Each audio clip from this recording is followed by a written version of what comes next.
Hello বন্ধুরা, একটা নতুন ভিডিও নিয়ে এলাম। এটা প্যাশন প্রো এর ক্লাস প্লেট খারাপ হয়ে গেছে, তো ক্লাস প্লেট রিপেয়ার আমরা করছি। রিপেয়ার বলতে চেঞ্জ করছি। তার জন্য প্রথমে আমরা সব খুলে নেওয়া হয়েছে। সেপ লাগানোর জন্য ভিডিও বড় হয়ে যাবে বলে আমরা ছোট করার জন্য পুরো কমপ্লিট করে রেখেছি। এবার আপনাদের দেখাচ্ছি। এই যেটা লাগালাম এটা লক, এটা ক্লাচের লক লাগানোর দুটো কাটা লক আছে, তার উপর একটা ক্যাপও আসার আছে। আর এটা অরিজিনাল ক্লাস প্লেট চেক করার জন্য ওখানে ঘষলে যদি লোকাল হয় তাহলে যে স্টিকারটা আছে ওটা উঠে চলে যাবে। আর অরিজিনাল হলে স্টিকারের এই যে কোনাটা আছে এখানে ঘষলে হিরোর একটা লোগো আসবে, তাহলে ঠিক আছে। আর পুরোটাই যদি ঘষলে উঠে যায় সেটা ডুপ্লিকেট মনে করতে হবে। যেটা আমরা জানি সেটাই আমি বললাম। তো এবার আমরা ক্লাস প্লেটটা খুলে নিচ্ছি, তারপর আমরা ক্লাস প্লেট ফিটিং করব। তো ক্লাস প্লেটটা ভিজিয়ে রাখা দরকার, যেহেতু আমরা এই মোবিল চেঞ্জ করব না। মোবিলটা ভালো আছে, নতুন, কয়েকদিন আগে চেঞ্জ করেছে। তার জন্য আমরা এই ক্লাস প্লেটটা ওই মোবিলের মধ্যে চুবিয়ে দেবো। তাতে কি হবে, নতুন দিতে হবে না। যখন চেঞ্জ করবে না, এই মোবিল ইউজ হবে, তাহলে আমাদের বেকার নতুন মোবিল চুবিয়ে লাভ নেই। এবার আমরা ক্লাস প্লেটটা ফিটিং করছি। দেখুন হব সেন্টার সেটা ভালোই আছে, তা সেটার কোনো অসুবিধা নেই, যার জন্য আমরা ক্লাস প্লেটটাকেই চেঞ্জ করছি শুধু। তো যেটা বসাচ্ছি ওটা একটু ভালো করে দেখবেন, এভাবে বসাতে হয় ক্লাস প্লেট, এটা নিয়ম। তো ক্লাস প্লেটের জন্য আমরা প্রথমে একটা ক্লাস প্লেট, তারপর একটা স্টিল প্লেট, একটা স্টিল প্লেট এরমভাবে দিয়ে সাজাবো। তো সাজানোর পরে উপরে সেন্টারটা দিয়ে দিলাম। তারপর আমরা আগে এটাকে হাউজিংয়ের মধ্যে ফিট করব। আর এর হাউজিং একটু লড়বড়ে আছে, হলেও অসুবিধা নেই, ঠিক আছে। এবার আমরা বোল্টটাকে টাইট করে নেব। এটা ক্লাচের বোল্ট, এটা তোমার সোজা টেডি আছে। আচ্ছা, এটা ফিট করার পরে আমরা একটু চেক করে নেব যে ঠিকভাবে বসেছে কি। আর যখন আমরা ক্লাস প্লেট খুলব তখন অবশ্যই অয়েলের যে জালিটা আছে সেটাকে কিন্তু আমরা ভালো করে চেক করে নেব, কেন তাতে প্রচুর পরিমাণে নোংরা জমে। ওই নোংরাগুলো পুরো পরিষ্কার করে নেব, হাওয়া মেরে নিয়ে আর লাগিয়ে দেবো। তাতে কি হলো, অয়েলের যে ফাংশনটা আছে সেটা কিন্তু ক্লিয়ার হয়ে গেল। অনেক সময় নোংরা এসে জাম হয়ে যায়, তার কারণে কিন্তু অয়েল উঠতে দেরি করে, তাতে সব দিকে প্রভাব ফেলে। তো আমরা সেটা কমপ্লিট করে এবার স্প্রিং লাগিয়ে 10 নম্বর বোল্টগুলো সব ফিট করে নেব। তো এক এক করে 10 নম্বর বোল্টগুলো ফিট করছি। আর ফিট করার সময় একটু খেয়াল রাখতে হবে যে ভিতরে স্প্রিং আছে, স্প্রিংয়ে যেন ভালোভাবে বসে, সাইড না হয়ে যায়, কারণ সাইড হলে প্রবলেম আসতে পারে। তো আমরা সব কটা বোল্ট এক এক করে বসিয়ে নিচ্ছি। যে স্প্রিংগুলো আছে ওগুলো একটু চেক করে নিলাম। তো এবার আমরা 10 নম্বর বোল্টগুলো লাগিয়ে দেবো। একটু দাঁড়া, কি হয়েছে দাঁড়া। এবার 10 নম্বর বোল্টগুলো আমরা টাইট করে নেব।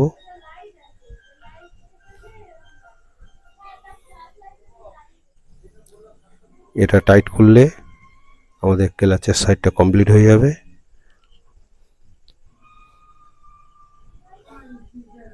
আর এটা আস্তে আস্তে টাইট করা দরকার আছে, সব দিকে মিলিয়ে এক এক করে টাইট করলেই হয়।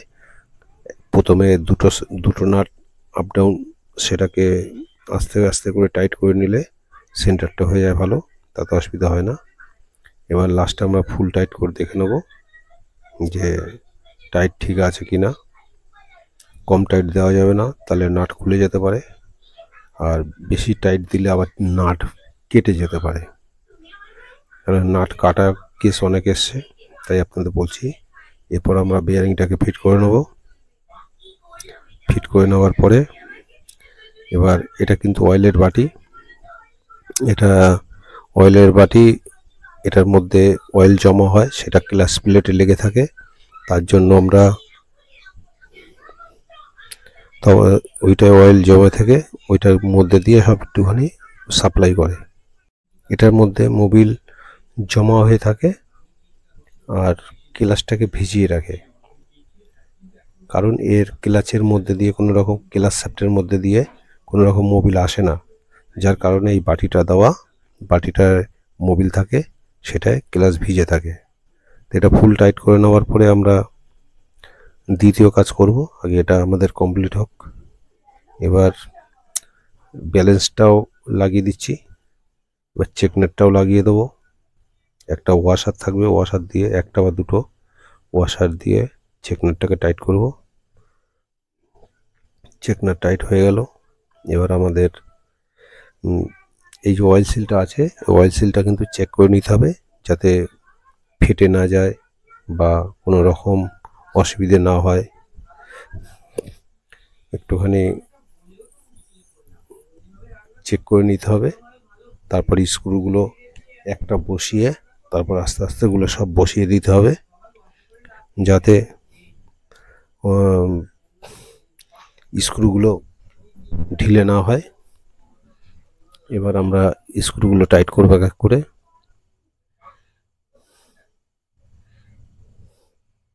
স্ক্রুগুলো ফুল টাইট করে দেবো, কারণ স্ক্রু ঢিলে থাকলে এখানেও অসুবিধা হতে পারে। তো আমরা আস্তে করে ঠুকে বসিয়ে নিচ্ছি, তারপর আমরা ফুল টাইট করব। যেহেতু আমাদের এবার ফুল টাইট করছি, এই ক্লাচ প্লেট খুব দাম কম, 400 টাকা দাম আছে, প্রিন্ট আছে। এবার ছাড় দিলে যা হয়, তো সেই ক্ষেত্রে অনেক কম আছে দাম।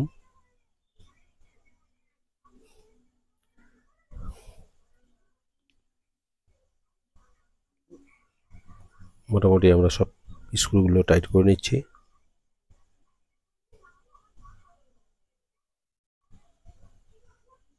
স্ক্রু টাইট হয়ে গেছে। এবার আমরা ক্লাচ কভারটাকে বসাবো। আর এই যে ক্লাচের এখান থেকে মোবিল আসতো, যার জন্য আমাদের এই কিক শ্যাফটের যে অয়েল সিলটা আছে সেটাকে আমরা চেঞ্জ করে দেবো।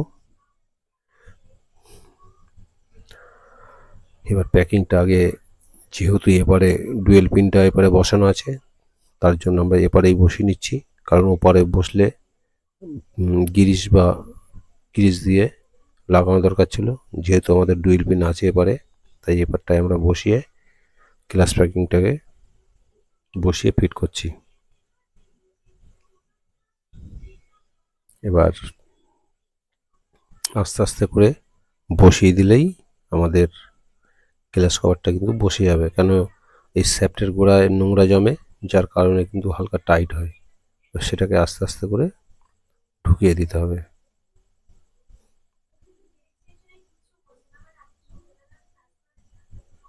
এগুলো অ্যাকচুয়ালি যেসব গাড়ির ক্লাচ প্লেটগুলো অনেক ইতে চেঞ্জ হয়, এই শ্যাফটের গোড়ায় ধুলোবালি, তেল কারণ জমে ধুলোবালি জমে, তার কারণে কিন্তু হালকা হালকা জাম হয়। আর যেহেতু সেম সেম বডি, তার জন্য কিন্তু একটু ঢুকাতে অসুবিধা হয়।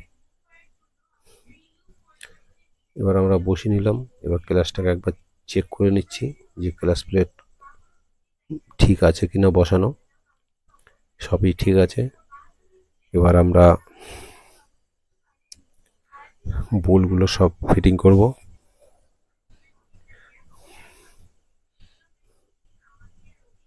এক এক করে সব বোল্ট প্রথমে বসিয়ে নেব, তারপরে হালকা হালকা করে টাইট করে লাস্টে ফিনিশিং টাইট করব। তো আমরা প্রথমে বোল্টগুলো সব বসিয়ে নিচ্ছি।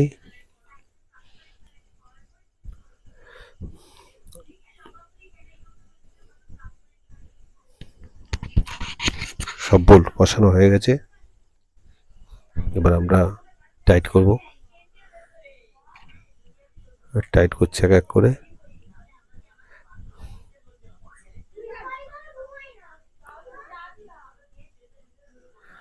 এবার সব বোল্টগুলো হালকা হালকা করে টাইট করে নিচ্ছি। তারপর আমরা ফুল টাইট দেব।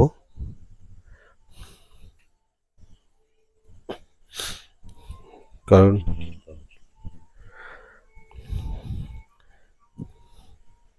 আর এই মেশিনের 1 নম্বর দিয়ে টাইট করা দরকার আছে, কারণ বেশি দিলে নাট বোল্ট কেটে যাবে। হিসেব করে টাইট করা উচিত। আমরা তাই ঠিক হিসাব করেই টাইট করছি, কারণ বেশি প্রেশার হলে কেটে যাবে। তো এবার আমরা ফিনিশিং টাইট করছি।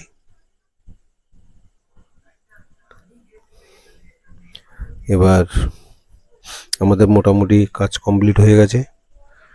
আর কিক শ্যাফটটা লাগাবো। কিক শ্যাফটটা লাগালে আমাদের কাজ কমপ্লিট। আর গাড়িতে অসুবিধা হবে না। যেটা ক্লাচের প্রবলেম ছিল, ক্লাচের প্রবলেম হলে গাড়ি কিন্তু স্পিড নেয় না। গাড়ি ইঞ্জিনের স্পিড গতিবেগ বেশি হয়ে যায়, কিন্তু গাড়ি ছোটে কম। আর বেশি খারাপ হয়ে গেলে একদমই গাড়ি ছুটতে চায় না, এমনকি কিকও নিতে চায় না। কিক মারবেন, স্লিপ হয়ে চলে যাবে। তার জন্য কিন্তু ক্লাচ প্লেটই দায়ী।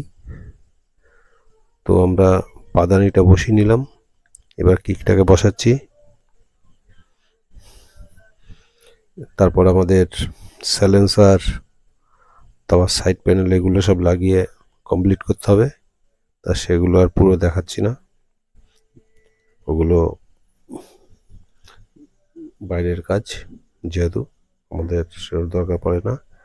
আমরা কিকটা লাগিয়ে কমপ্লিট করে দিচ্ছি। Thank you.